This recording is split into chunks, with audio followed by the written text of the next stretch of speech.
Hey, what's up, everyone? And welcome to the second episode of the AI Driven Business Podcast. I am one of your hosts, Jimmy Smith, and this is my co host, Greg Flint. Greg, excited to be back for episode two.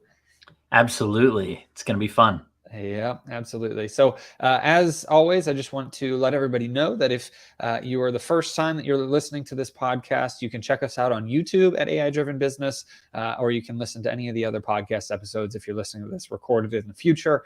Who knows whenever you stumble upon this podcast, but we are doing this to help business owners like ourselves to be able to understand and utilize artificial intelligence in the right way and discuss some of the major advances that we've got coming out really every day with AI, as well as some tips of how we are using artificial intelligence in our businesses. So if you want to check out what this podcast is about, you can listen to episode 1. And as always, if you enjoy it, please share it with your friends, family, business owners, etc., and leave us a review. We'd really appreciate it. So today, being our first episode after our introduction, we wanted to discuss ChatGPT and some of the basics around ChatGPT, from how we can use it as business owners. But we were also kind of going into a different direction of some news today that came out a few days ago regarding the Apple Vision Pro and how we see that it could be utilized for artificial intelligence. So we're really excited to dive into this. We're going to start with ChatGPT. So Greg, let's talk a little bit about ChatGPT and really put it in the right perspective for business owners that may not know how to utilize artificial intelligence, may not realize what they should be even doing right now. What are your thoughts for ChatGPT, some of the uses for it, and where we should, if somebody's brand new as a business owner, what they should do from a ChatGPT perspective? It's a great question. So, when you think of artificial intelligence, you immediately assume, well, that's something that I can't afford, or it's not accessible, or it's too heady or techy, and it won't apply to me in my business doing whatever it is. As we discussed, if you write things for your business, which I'm going to go out on a limb and say that 100% of every business does some sort of writing at some point in time in the life cycle of their business. So if you write anything, then a tool like ChatGPT is a huge, huge help to providing you a lot more time to do all these other tasks instead of just typing at the keyboard. So for us, I know for me, for you as well, ChatGPT has been an amazing assistant from the standpoint of helping to get the writing process happening faster. Yeah, I totally agree. For me, I think ChatGPT, if anybody listens to this podcast and you either run a business or you do anything in business, really even anything personal, I've used ChatGPT for many personal uses. I think that it's the perfect place for somebody that has no knowledge about artificial intelligence to come into the kind of world of AI and start getting a lot of help from AI for productivity. And Greg, as you mentioned, writing is so key. I've used it for writing or helping me to write YouTube scripts. I've used it for helping me to write legal documents. I've used it for helping me to write even personal responses to messages that maybe I wanted some emotion of my own to be taken out of it if I was upset for whatever reason. ChatGPT can help with those types of things. And I think that's really where it shines currently. Yes. I think really anybody that is trying to utilize artificial intelligence, getting started using ChatGPT is the best way to go, because there's a free version and there's a paid version. Full disclosure, we both use the paid version. Yep. And we can get into free versus paid in the future, probably on a different episode of why you would want to choose one over the other. But yeah, I think for the most part, I use ChatGPT pretty much every day for something written that I need it for. What are some of the things that you use it for, Greg, from a written perspective? Are there other examples that you have besides what I may have just listed out? You nailed a lot of it. If it involves writing, ChatGPT will do an unbelievable job. I consider myself a pretty good writer, probably above average, but ChatGPT every single time produces something that feels and sounds better. Mhm. And the thing that's fascinating is when it produces something and you think to yourself, it's not exactly in my voice. It doesn't feel quite right. You can provide ChatGPT with a little bit of additional information.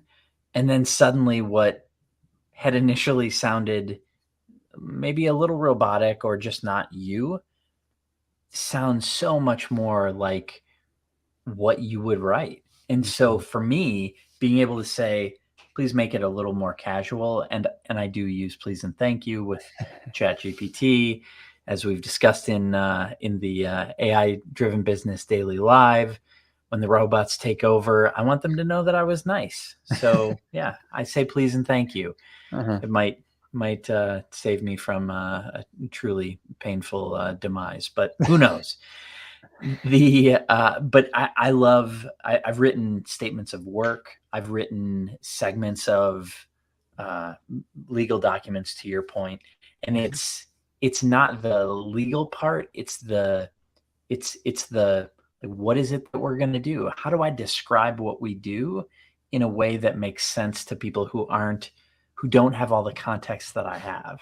And Mm. so that's how I've used it. I do love using it to draft emails that remove all the emotion that might be natively kind of in your veins. I do like to use it for that purpose as well. Mhm. Yeah, I totally agree. I think one of the really cool things. So I also consider myself a good writer. I've written a book, that's been sold on Amazon, all kinds of stuff. But what's really cool is that I can take some of my own writing or even my own YouTube videos that I've done in the past and feed it to ChatGPT and say, "Hey, write it in a similar style to this," because you can have it write a blog post, but if it sounds like AI wrote it, then that's a problem. But if you can give Right. it the much fuller context of what you're trying to accomplish, then it will do a very good job. For instance, Yes. on a lot of my YouTube videos, almost every one, I start them with the same thing over and over. And so if I feed it that script from past videos, it can start incorporating those same repetitive actions into its own script building activities. And while you want to make sure that you're not just copying things word for word from ChatGPT for anything that you're writing, it can help you to tailor and craft a much better response and a much more intriguing article, email, or script, or whatever else you're doing. It's very good from a copywriting perspective. So anybody that has anything with writing, if you're doing Facebook ads, if you're doing books, blogs, scripts, etc., that makes it extremely it really removes about 80% of the work, in my opinion. I think that there's I still another agree. 20% of crafting and honing this, which is why AI has blown up over the last, 7 or 8 months for sure. I mean, it's been around Yeah. for years, but the last Right. 7 to 8 months, people have been utilizing it. And the time of this recording is June of 2023. It's gone, worldwide much bigger. And I think that Agreed. the more that we can utilize it to hone our responses and get used to using AI and becoming experts of using AI, then that is where business owners and business people can really separate themselves from the pack. And we'll Yes. talk about some downsides to artificial intelligence in the future, the people that, really hate the idea of using AI, but it is here to stay and it will continue to Hmm. be. So how can we use it to our advantage without relying solely on it? I think is the best perspective moving forward. And, Agreed. it's really important for us to also talk about what it's not good at. This is not the end all be all of everything that, oh, cool, I can outsource Yes. all my work to AI. Greg, what are some of the things that you would say that ChatGPT specifically is not good at? And I'm using ChatGPT for a reason because there are other AI programs that may be good at some of these things. Yes. There are other AI programs that exist that are good at things that ChatGPT is not, and vice versa. So, what are some things that you think ChatGPT is not good at doing right now? Yeah. Yeah. As you and I found we were asking ChatGPT some fairly rudimentary counting questions. It started with give us a word count, and we said, hey, count the words, and it came back with an answer, and we both kind of just intuitively knew that wasn't right. So then we checked it, and we thought that it was just a fluke. And then we checked it again and again and again and realized that ChatGPT fundamentally is incapable of counting. And to the point where, and we're not talking about hundreds of things, even 10 or 20 things. If you were to list a list of items and then say, how many words did I put in that list? It has no chance of getting that right. I shouldn't say no chance. Statistically, it's not going to get it right. You should never count on it. So that was one thing that I think you and I were both shocked, knowing that computers, in their name, they compute things. And for a computer to not be, so for the most advanced compute technology to not be able to do fundamental arithmetic was shocking. But it's a large language model. Its intention is not to be able to do rudimentary arithmetic. Its intention is to be able to do a whole lot of other stuff. And so once we did some research, had an understanding, then we understood. So it's things like that. What are some of the other things that you've seen that it's especially poor at? Well, yeah, I will comment too on that. It was funny whenever we started to realize how poor it was at counting. You could come back to ChatGPT and say, no, that's wrong. And it would respond and say, oh, you're right. It is wrong. I apologize. Here's an updated number. And it was still wrong. And you could just continue doing this. And so it's funny to me that ChatGPT would say, oh, you're right. I'm sorry. I'm wrong. But then it would continue to give wrong responses. It just made it up. So I think it was Brendan Hufford, who's an SEO expert, who said it has the confidence of an 8th grade boy.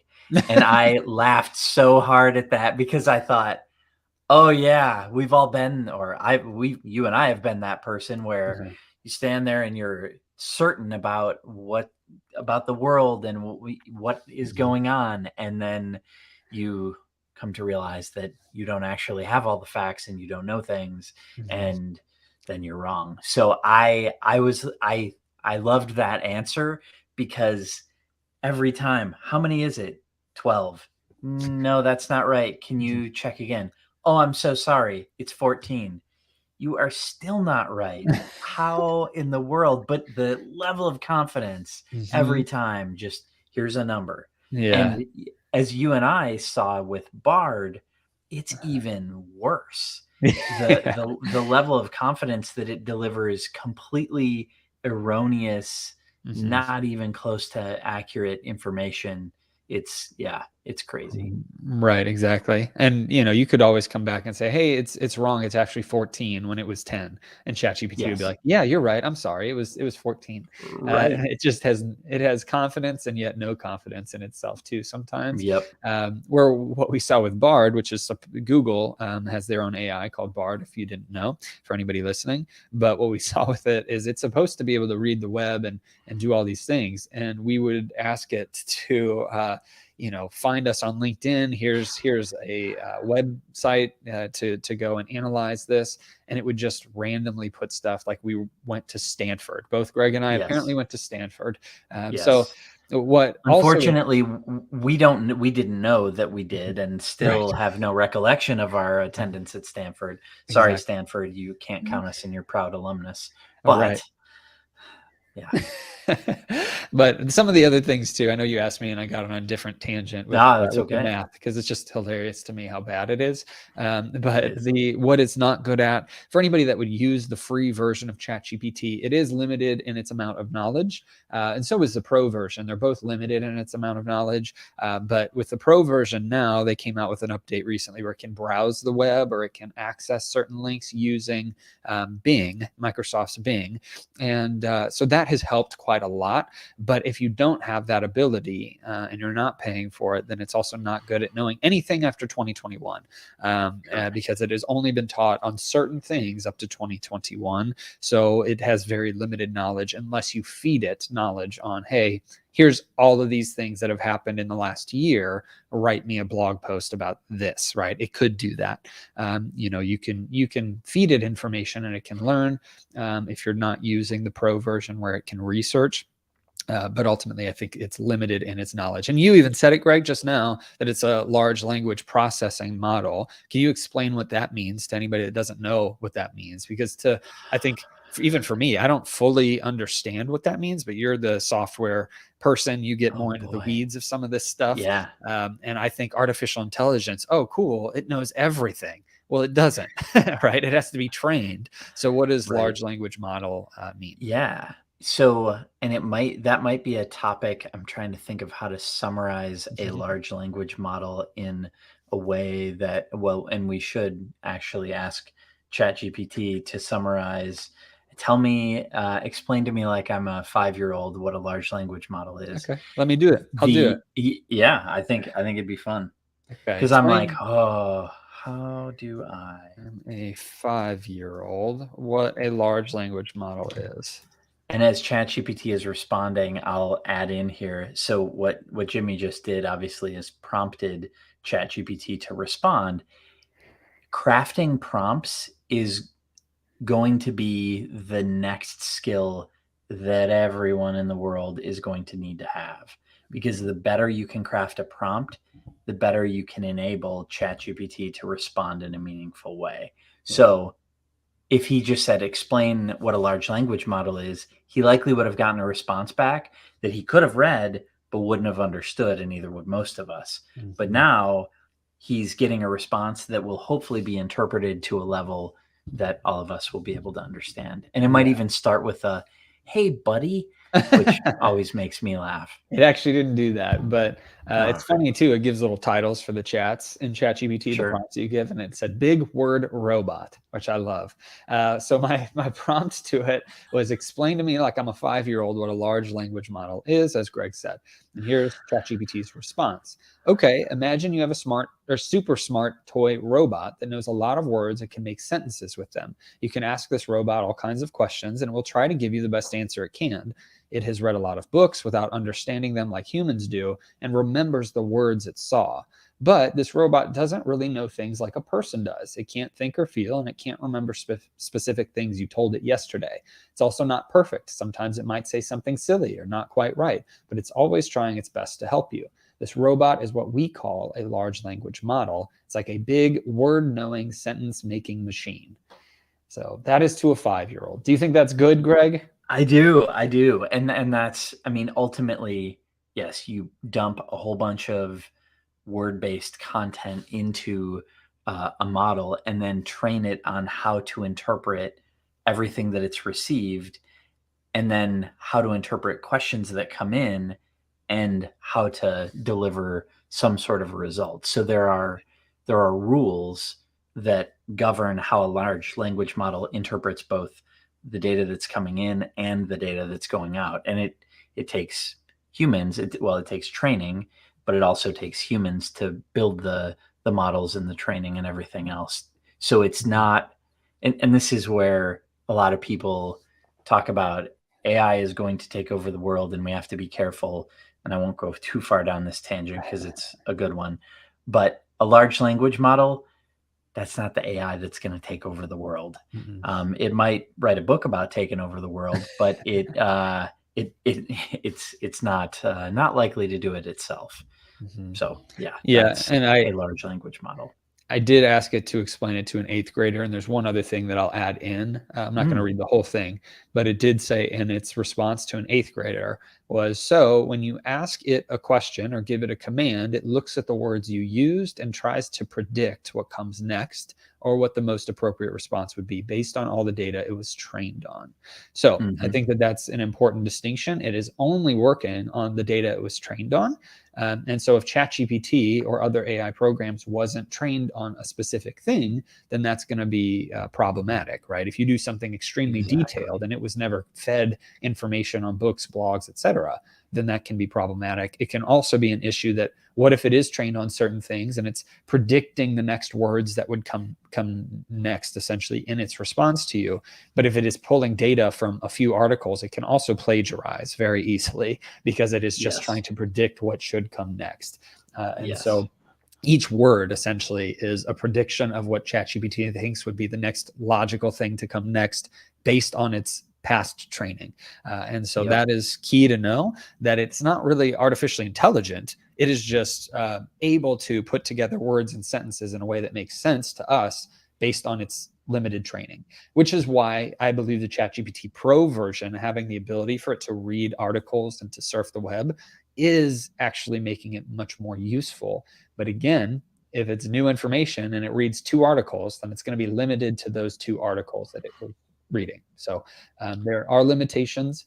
I wouldn't even call this artificial intelligence necessarily, even though it is technically, because it's not intelligent. It's not thinking of its own thoughts. It is putting together a bunch of thoughts in a way that makes sense. And you can do it creatively. You can say, hey, write me a response in the voice of, Steve Jobs, or in the voice of Beethoven or Shakespeare or whatever. Come on. Like, you know the right one to say, Ryan Reynolds. It's always Ryan Reynolds. It is. It has to be Ryan Reynolds. Absolutely.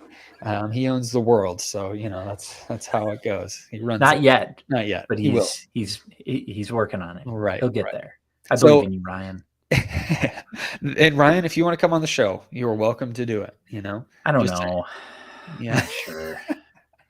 But anyway, so that covers just some of the basic stuff with ChatGPT. We wanted to talk a little bit about it in the second episode, what it's good at, what it's not good at. So the basic things are word processing and putting together very good responses from an email standpoint, blog standpoint, scripts, etc. And you can use it as a content marketing and management machine, essentially. If you are somebody that makes content for blogs or videos, it can do a lot of amazing things with one piece of content that you give it to then disperse it to other social media platforms and all these things.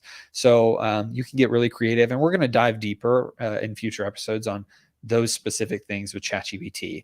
We probably would have done more of that today, but Apple Vision Pro came out, and we had an interesting discussion about it off camera the other day, and we were like, you know what, we should talk about this now while people are interested in it, and discuss a little bit more about it. So Greg, would you mind giving an overview of what Apple Vision Pro is? And then we can kind of talk about it from an AI perspective, a business building perspective, and some other things.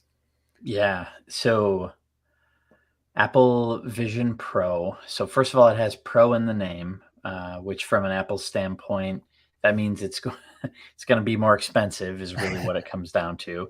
And it does have a price tag of $3,500. So check. They mission accomplished, Apple. Well done. Apple Vision Pro they call it a spatial compute device. They call it an augmented reality headset. Some people lump it in together with a virtual reality headset. It is a wearable device. It's a headset. So similar to what you've seen with an Oculus headset. I think that's easily where the similarities stop. Where I believe Apple is going with it is this will be their augmented reality platform into the future. So right now it's a big giant headset with an external battery, and it's very, very compute intensive, and it's kind of heavy. It's aluminum and glass, and most humans have never seen it or touched it. There you can watch a number of reviews on the internet.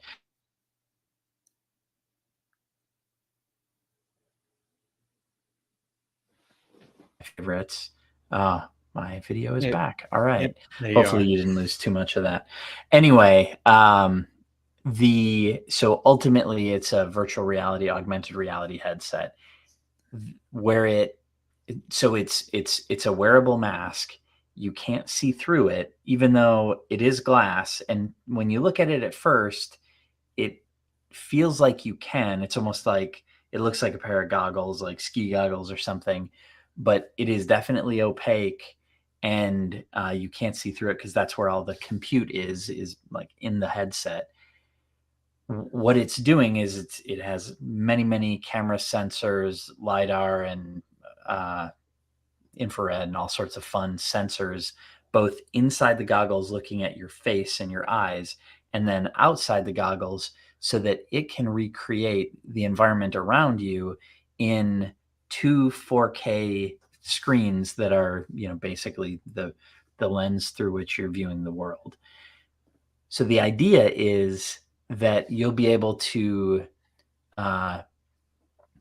interact with social media, with the web, with all of your some of your favorite apps, with things around you in an augmented reality way. So and the example that Jimmy and I were talking about, if I um, if I'm if I'm in the world, if I'm walking and somewhere and I happen to have something like this on, it would be able to cue us to uh, to aspects about the world that maybe aren't physically there. So just like that Jimmy brought up, which is brilliant and another Ryan Reynolds reference, but the movie Free Guy, when he puts the glasses on and then suddenly he can see all these things, I believe that's the experience that Apple is headed towards. I think it will take time to get there.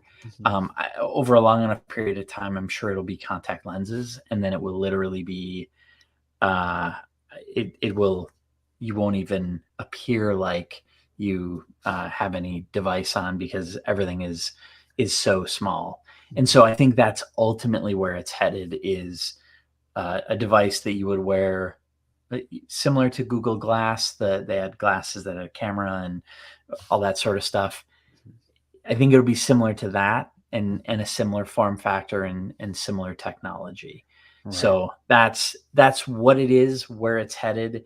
You can watch a lot of fun reviews to hear people talking about the actual experience. But Mhm. I've heard that it lives up to the hype of the technology. Mhm. It doesn't really have a super functional use today.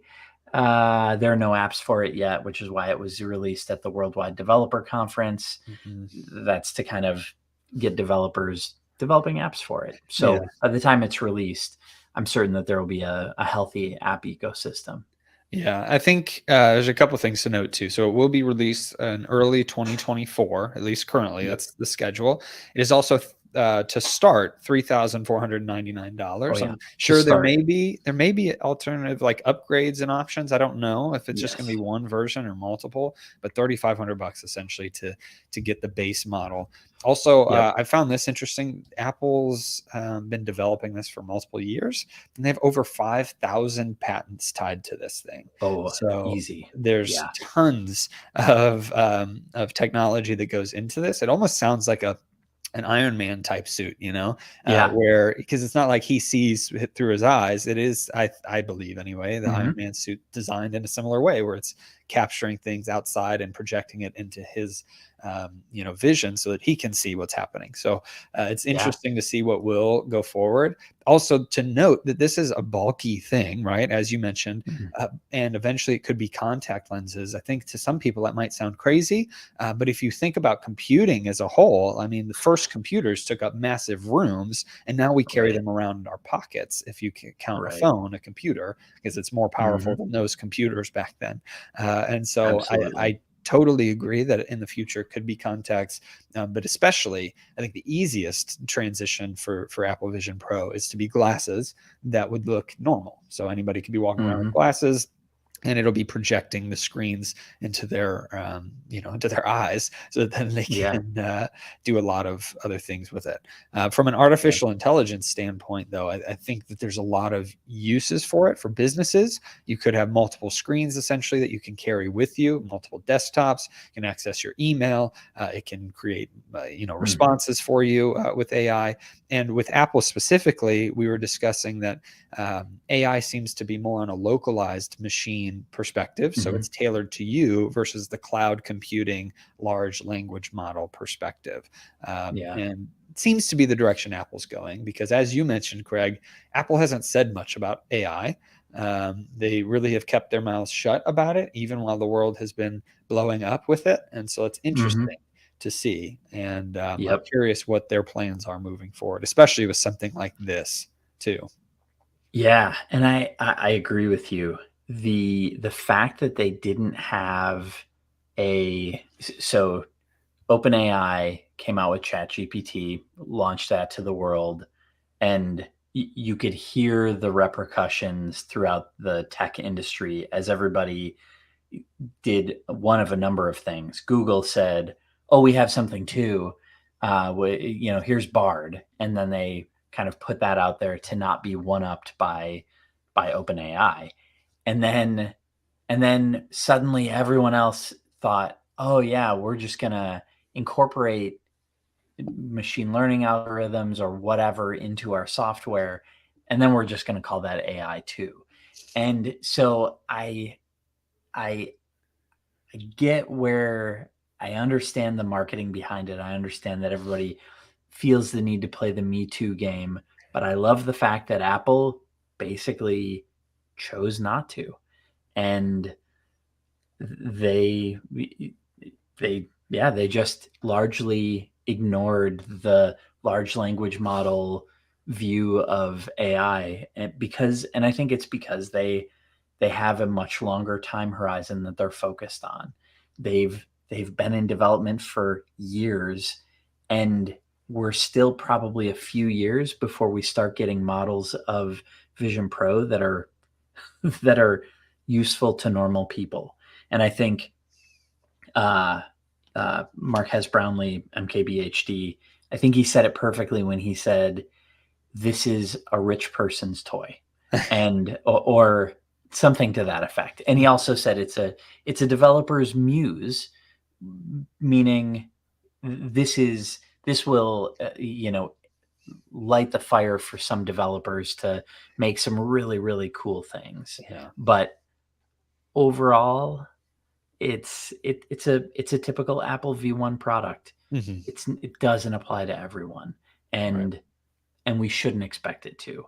And Yeah. so I don't I can't imagine. I'm guessing that if I got one, it would hang right next to my Oculus that doesn't get used at all, Uh-huh. and I would be and instead of having spent a couple $100 on it, I would have spent a couple $1,000 on it, Hmm. and I would be much more disappointed. But I don't know. I'm we might see more about it in the next 6 to 12 months that Yeah. change my point of view.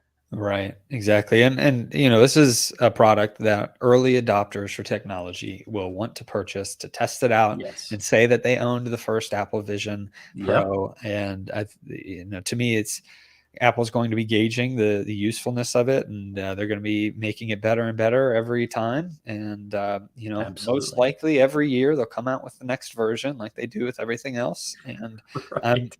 I am of the opinion, typically with technology, that I wait a round or two, because I don't want to spend the most money for something that has a bunch more glitches. But it is kind of a fun toy. So who knows? Maybe I'll see it and I'll be like, hey, this is going to be useful. It's going to save me a bunch of time. I can do more work. You can have, I mean, it's 4K experience, over 4K for Yeah. TV and other things like that, if you really wanted to be Yeah. immersed in it.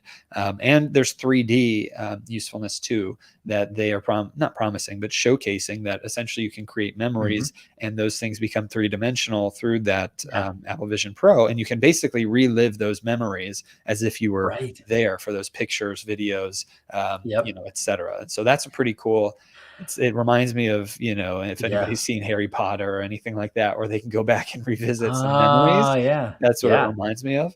And so I think that will be useful as well. Also, if you really think about Yeah. it from a business perspective, and I'm just having this thought, if the technology gets adopted enough to where salespeople are wearing this regularly, they could revisit their sales calls and experience much more lively than if they are just recording the sales calls, right? You can really Mm, see, all right, what were the facial expressions that I used? What were the facial expressions this person used? If you're not wearing a ridiculous headset, right? That would kind of change it. But you get once the technology adopts or changes. But also from a marketer standpoint, you said it the other day, Greg, marketers ruin everything. ruin everything. Yeah. I think Yeah. once it's more commonplace, once it becomes like an Apple Watch where a good portion of the country and the world is wearing this, we're going to Mhm. have things where you're walking next to a store and you get a pop-up ad that says, hey, 15% off if you go get this pizza that's right next to you. Yep. Because Right. there's so much opportunity for advertising through this platform. So much. And so And it's and exciting, but yeah. Well, and as we talked, it's the constant uh, give and take between privacy Mhm. and marketers ruining everything. And so you will see marketers will immediately be like, how often can I flash deals in the face of people as they, and Mhm. then you have the privacy folks that are like, I don't want that, pass. And so it will be fascinating to watch the ebb and flow. I'm sure just like on devices, you get to pick what notifications you want to receive. So if you Mhm. walk by that pizza place and you've already said, I have your app and I don't want to hear from you, sorry, Domino's, I'm not getting your notification. But Yeah. maybe the other place you do. Mhm. It's going to be so fascinating to see how it all unfolds. Absolutely. Totally agree. Well, I'm excited for it. This was, something we wanted to make sure to discuss on this podcast since we Yeah. do plan to have AI spotlights and artificial intelligence spotlights on this pretty much almost every episode if we can, because we want to Yeah. spotlight different programs, new things coming out because it changes every day. And so I would call this our first AI spotlight. I didn't segment Yeah. it that way, but it's pretty cool to see what Apple is putting out there. And we'll really see over the next few months, but definitely next year, how this plays out. And if I were Yeah. anybody out there, I'm going to definitely be keeping my eye on Apple Vision Pro and He'll be here moving all forward. week. Yeah, exactly. That was good. But yeah, so today that was our episode. Is there anything else that you wanted to cover, Greg, before we hop off? No, it's fantastic. It's been Okay, great. perfect. Well, thank you everybody for joining us for AI Driven Business Podcast episode 2, where we talked about ChatGPT, some of the basics, and Apple Vision Pro. We will be back next episode as soon as possible. So make sure to check that out. If you're listening to this recorded, there's probably some extra episodes after this one on your podcast player. And as always, like I mentioned, please leave us a review, share this with your friends and family, let us know your thoughts on this, and we will see you in the next episode. Have a great rest of your day and a blessed rest of your week.